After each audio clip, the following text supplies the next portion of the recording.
Good evening, Southeast Texas. We're going to be taking an in-depth look at your forecast for the next 7 days and taking your questions. Right now, things are quiet, and it looks like a quiet night across the area. Tomorrow, it's going to be hot, humid, no doubt about that, with a slight chance, 20, maybe 30% coverage of showers and thunderstorms, primarily during the afternoon. Numerous showers and thunderstorms are expected Sunday, though, as we get a surge of moisture off the Gulf, and then hotter and drier next week as maybe some drier air and also in the mid-levels, and also high pressure settles on into our area. As far as allergy report, well, it's all about what you're allergic to. If you're allergic to mold, then you're not having a real good day. Grass, weed, and tree pollen at 0 on your allergy report. For Saturday, we're going to go with a 20% coverage here in the Triangle and about 91.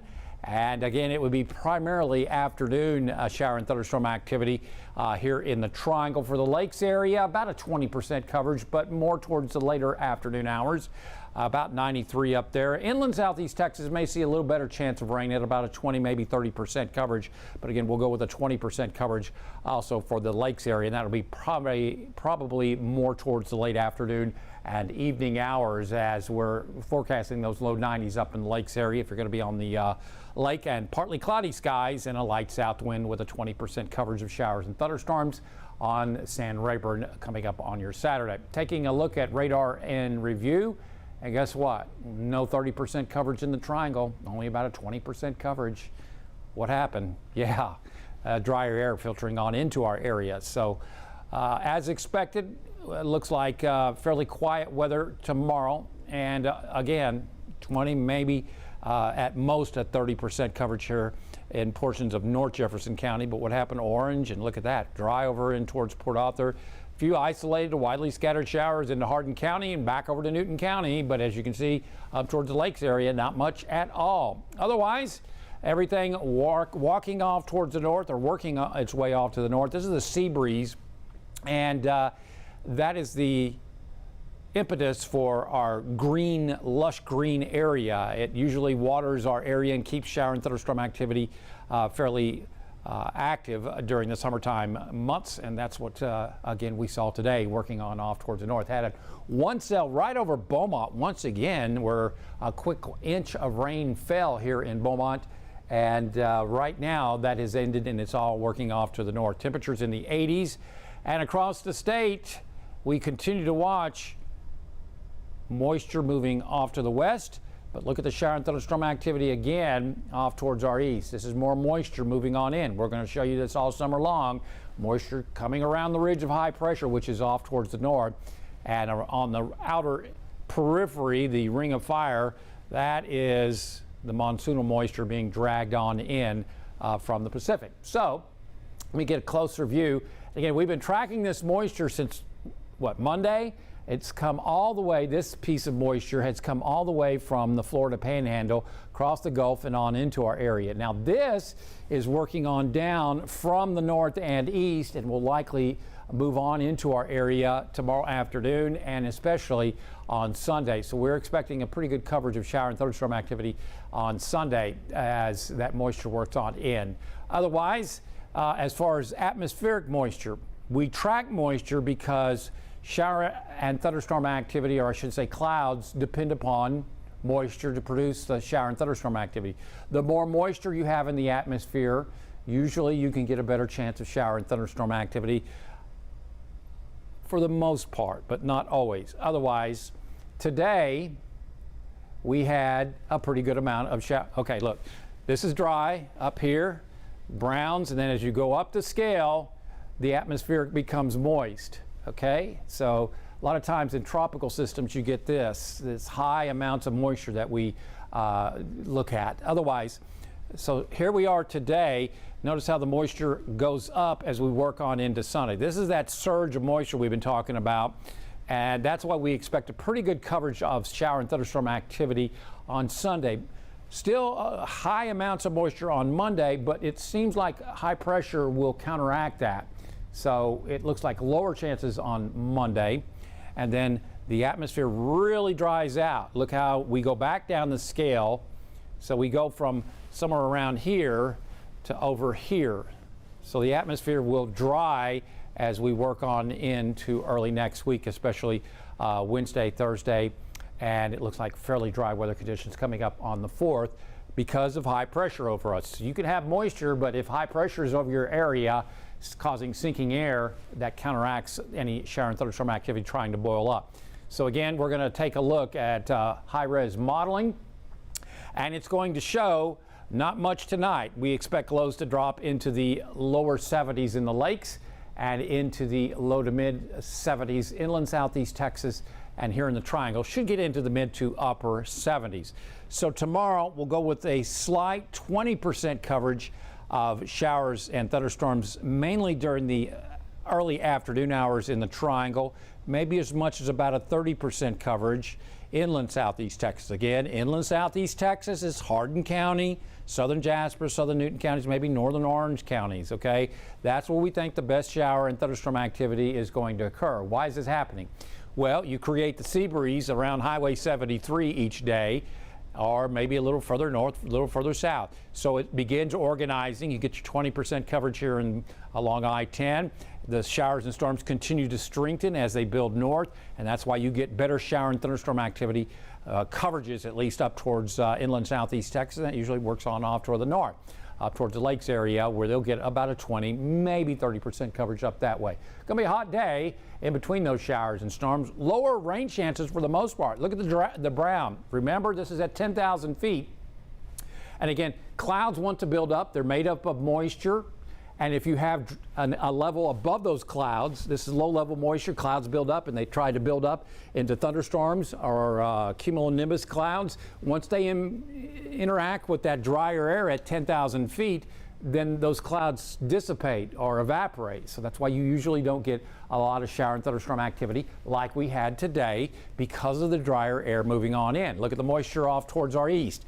That will be moving on in as we work on in to Sunday. This surge of moisture off the Gulf is going to make it more possible for wider spread or better chances of rain and thunderstorm activity to develop on Sunday. So look at that. Moisture at 10,000 feet, we're up to 58%. That's a moist level. So you're going to have moisture at the surface where you and I live. As you go up to 5,000 feet, it's going to be moist. And at 10,000 feet, that's really the sweet spot for producing shower and thunderstorm activity in the vertical profile of the atmosphere. So shower and thunderstorm activity will be more likely as we head towards, say, Sunday afternoon. And again, a 60, maybe 70% coverage of rain and thunderstorms. It also means that as those showers and storms form, then they could put down some locally heavy rainfall because the atmosphere is going to be loaded with a lot of tropical moisture. Now, as we work on into, say, Monday, the moisture in the atmosphere will begin to decrease, and we get lots of brown in here as we head towards, say, Wednesday, Thursday, and the 4th of July. So the deal is that this is one deterministic single run model. Ensembles, which are 50 runs, do not show this amount of drying. They do show drying, but not to this extent.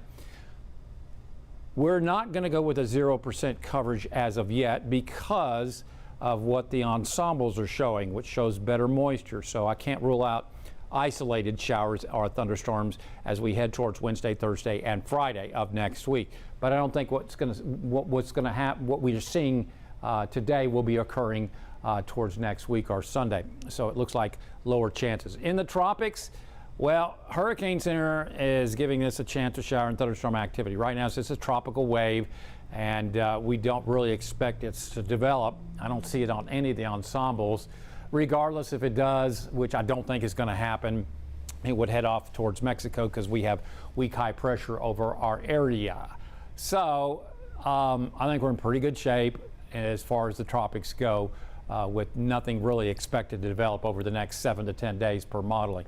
Now we're showing you the Saharan dust layer. And again, what this is saying is that the air is dusty, and that means it's dry at 10,000 feet. Again, we talk about the sweet spot or sweet level at about 10,000 feet. When you have lots of Saharan dust, moist air can't support that. Dry air can. So we've got dry air in the mid-levels of the atmosphere, and that's what that Saharan dust is telling us, is that there is dry air in the mid-levels of the atmosphere in the tropical basin of the Atlantic. So it looks like quiet conditions, 7, maybe 10 days as we head towards the 4th.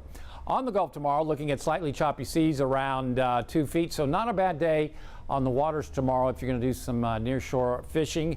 Offshore, as we'll see south winds at 5 to 10 knots. High tides are being passed at 7:44 a.m. and 4:08 p.m. Sunrise 6:16 and sunset at 8:20.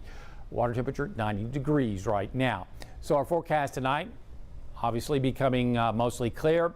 Lower 70s lakes, lower to mid 70s inland southeast Texas, and for the triangle, which is Jefferson and Orange counties, mid to upper 70s, light south winds will become calm. So again, we'll go with about a 20% coverage for the triangle. As the sea breeze works north, maybe a 30% coverage, and then it begins to weaken as it heads towards the lakes area, about a 20 to 30% coverage. We'll see light south winds tomorrow, partly cloudy skies. Now, they may go to partly sunny at times as those showers and storms begin to boil up and the anvils expand outwards. Otherwise, not a huge chance of rain and thunderstorm activity. That may come in on Sunday, and some locally heavy rainfall is possible coming up on Sunday. And as far as rainfall, it looks like over the next 7 days, we will see below normal rainfall. A lot of this is going to be falling coming up on Saturday and especially Sunday into Monday. Now, this is a generalized forecast for the modeling. Individual areas, localized areas, could see a quick inch of rain quickly. Modeling is just not there yet. It could happen in some spots, particularly on Sunday. Otherwise, as the moisture begins moving off towards the west, we'll see about a 30% coverage of shower and thunderstorm activity. And then Tuesday, Wednesday, Thursday, and Friday of next week, with the drying taking place in the mid-levels of the atmosphere, high pressure, it's weak, but it'll be over our region. We'll go with a 10, maybe 20% coverage each afternoon. As I've shown you, that one particular model is showing bone dry air at 10,000 feet. I'm not ready to jump on that yet. Ensemble modeling, which is not one single run, but 50 runs, does not show that kind of drying. It does show about a 10 to 20% coverage each afternoon. So we're going to go with that at this point. So what does that mean for the 4th of July? Well, right now, for the 4th of July, it looks like your firecracker forecast will see temperatures in the low 80s right around 9 p.m. Friday night under mostly clear skies. Rain looking unlikely at this time with a south wind at 2 to 7 miles an hour. And that's your 7-day outlook as far as what we think is going to happen. Otherwise, in your weather headlines, looks like it's going to be a better chance of shower and thunderstorm activity as we head towards Sunday. And it does appear that we will see about a 20% coverage of a shower and thunderstorm activity, maybe early afternoon hours for the triangle with highs around 91 degrees. That shower and thunderstorm activity will then work on off towards the north as we progress through the afternoon. So it may be dry for the most part up in the lakes area until mid and late afternoon hours with about a 30% coverage, 20 to 30% coverage during the afternoon. As I said, it looks pretty good on San Rayburn coming up on Saturday with highs in the lower 90s. And as you can see, everything pretty much winding down right now across southeast Texas. Quick look up. Yep, that's the sea breeze right there from DeRidder over towards Newton, extending back up towards Angelina County.